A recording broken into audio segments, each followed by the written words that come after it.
Hi, I'm Román de Arquer from LaLiga Lowdown, and today we have our first Stadium Sitdown right in front of the Camp Nou, as you can see right behind me. And I'm joined by Lee Roden. Hi Lee. How you doing, man? Lee Roden is a sports journalist specialized in La Liga and Spanish football. So we're going to talk about Barca, of course. First topic I want to mention is Barca's next few fixtures. Barca has to play first against Sevilla at the Camp Nou, then they'll be playing Inter at the Camp Nou also in the Champions League, and finally they'll be playing the main dish, the Clásico against the Real Madrid. How crucial do you think these games are for Barcelona? Those games are always crucial for Barca, but I think it's almost beyond the point of crucial now. When you lose to Leganés, you drop points to Girona, suddenly those games became crucial that have already passed, so now it's really a deadline moment for Barca, I think, and particularly against Sevilla, because really this weekend if they slip up again they could go into the Clásico in a pretty dismal situation. Then the Champions League apart, okay, it can serve as you can change the chip if you're doing badly in the league, but generally Barca's had to do well in the league in the years when it's won the Champions League, so the two tend to go hand in hand, so yeah, it's a huge moment for their season. And so do you think they'll be favourites in these games, or because they didn't win in the last 4 games in La Liga that will affect them? No, I don't think you can be favourites when you've not won 4 games, especially against a team that's top of the table. Yeah. So Sevilla are playing really well, they have two of the best scoring strikers in the league, particularly Andre Silva's an incredible moment of form. Combined with the fact that Barca's defence is doing so badly, then no, they can't take anything for granted. And the journalism has always talked about Messi independencia or Messi dependence. Yeah. Do you think there's still that problem in the Camp Nou in Barca? Do you think they still need Messi to win every single game? I think it's been amplified in the age of Barca lacking midfielders who can control games. So Messi not only has to score goals, he basically has to dictate the rhythm of games now. And that's been a problem for a long time. It was slightly alleviated when there was that front three of him, Suarez in his best form, and Neymar. But in general, it's been something that's been there for a long time. It's still there. Let's see what happens with someone like Arthur, who looks promising. It's a lot to ask for him to take over the reins of the team already. But for the moment, yeah, it's still a problem that's not going away. Because with such a good squad, you would expect this to end at some point. With the signing of Dembélé, for example, who started off a bit badly because of the injuries, because he wasn't constantly playing, and now he looked good for the first few games, and suddenly he's been benched in the last few by Valverde. Yeah. I'm inclined to disagree that they have a good squad, actually. I think there's some really big holes to fill in big positions, particularly number 9. If Suarez isn't doing well, then you have a huge problem there, and that's been a problem position for Barca for years. Dembélé is a weird one because I was here, I watched the first game of the season when Valverde started them, which wasn't necessarily a dead cert, against Alaves, and I asked Valverde after the match, he had so many chances but he didn't quite get there, and Valverde was pretty critical of him, I thought. And then he had that run where he scored I think it was 5 goals in a period of about a month in all competitions, and it felt like the slightest mistake and he was out of the team again. So I don't know if Valverde's really managed Dembélé's momentum very well, and this is a very important season for him after that injury last year, so that's one to watch definitely. So in the short term, do you think he'll jump back into rhythm, or maybe he'll just I think part of the problem is that Valverde doesn't seem confident using a 4-3-3. And with Dembélé you have to play a 4-3-3, I think. So the lack of faith in the system that best suits him doesn't help. The lack of faith in the player doesn't really help either. There's a lot for Dembélé to face up to this season to be a success. I mean, he already had the price tag from last season. He had replacing Neymar. He had an entire season out with an injury, and now when he's just started to get some form, his coach doesn't seem to quite back him. So it's really uncertain, I think.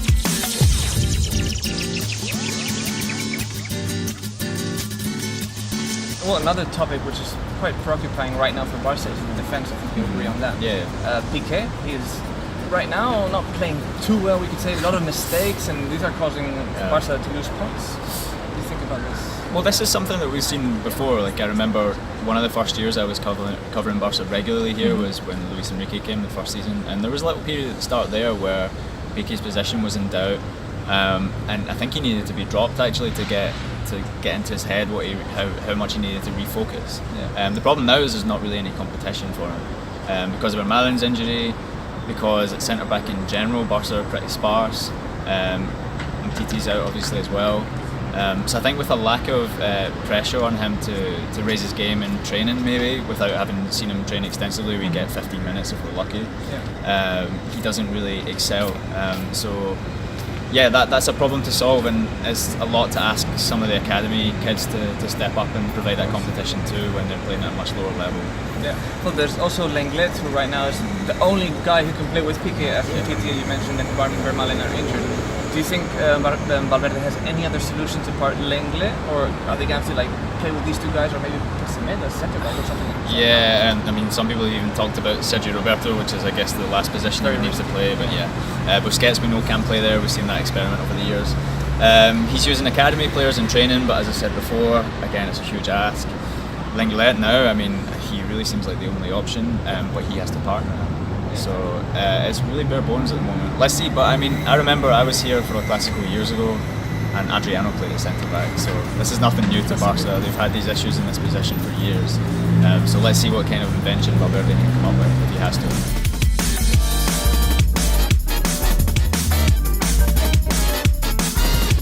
Talking about Valverde, he's made a lot of decisions lately, and I think sometimes he's like trying different formations. We've seen a 4-4-2 or a 4-3-3.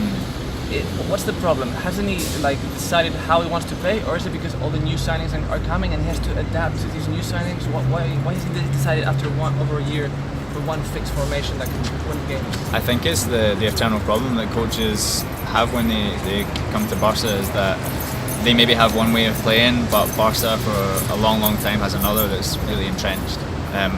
Personally, I think it's clear that he prefers a 4-4-2. That would be the system if he could choose always. But with the players that he's given, the 4-3-3 may be better. Yeah. And it's a little bit like we say in English, like milky tea. You know, it's not like quite strong enough. It's just a little bit watery, and it's neither one or the other. And I think that's a problem. He needs to maybe try and stick with one and throw his weight behind it. Like last season with the 4-4-2, that's what won him the league last season.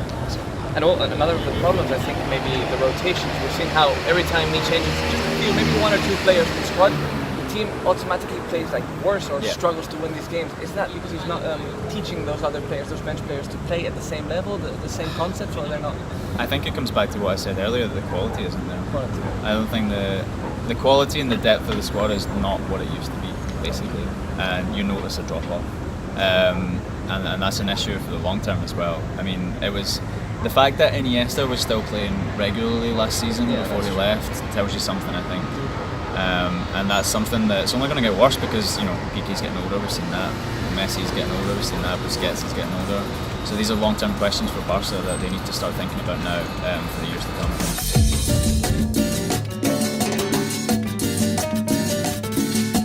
One of the guys who was supposed to be substituting one of these older players was Alcácer, for example, and he's finally decided to leave on loan to Borussia Dortmund, and he's just exploded, scoring goals. I think it's 10 goals in 6 games, which is amazing for a club and country. Do you think it was a good idea to loan him out, or? I think Alcácer is a victim of an odd problem that has been here for years, which is Barca really struggled with number 9s. I mean, up until Suarez clicked, and even then in the beginning, by the way, he was playing out wide before him and Messi rotated. Or even Villa for to Villa is one of the few ones who's adapted to it well. Suarez hasn't had to adapt because he's a pure centre forward and he's clicked. But in general, Barca struggled with players through the middle in the Messi era. So it's not really that surprising that another one struggled and then flourishes elsewhere. They almost like they feel liberated when they leave, I think, and you can see that with Alcácer. I'm not sure he would ever have succeeded at Barca, or he ever will. Yeah, I think the same as you. I think some of these players just, the pressure is also, I think, a big problem, and they don't adapt in the proper way. So when they leave, suddenly you can see their talent and they're capable of freeing themselves a bit more.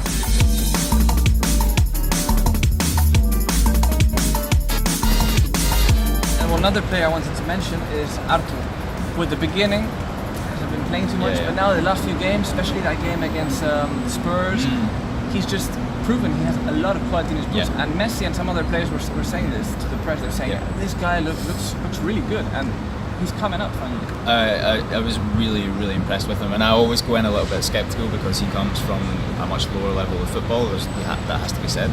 So it's a huge step up to come to not just Europe, but to come to LaLiga, to step up to the Champions League. But man, against Spurs, he looked good.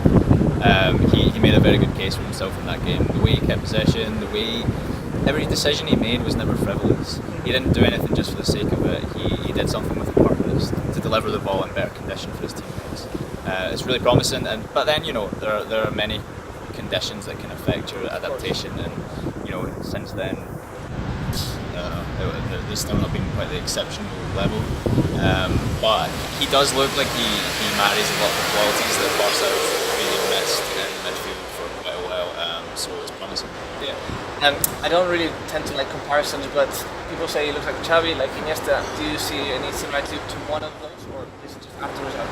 No, I don't think you can compare those two. I don't think anyone should be compared to those two. It's unfair. And also, I mean, I said this, I wrote an article about him a while back, that this like he's the next X thing is always setting someone up to fail. Because there's only one Xavi, there's only one Iniesta. But does he have the right kind of footballing brain and also the right kind of technique to be a Barca midfielder as those guys did? Yeah.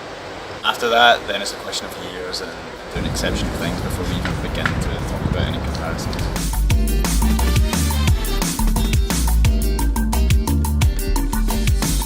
So Lee, thanks for joining me to chat a bit about Barcelona and football. It was a pleasure. It was a pleasure. Thanks for your time. And to those of you watching, remember, you can subscribe to our YouTube channel or you can chat to us on Twitter. Our Twitter handle is LaLiga Lowdown. So stay tuned for new content and I'll see you soon.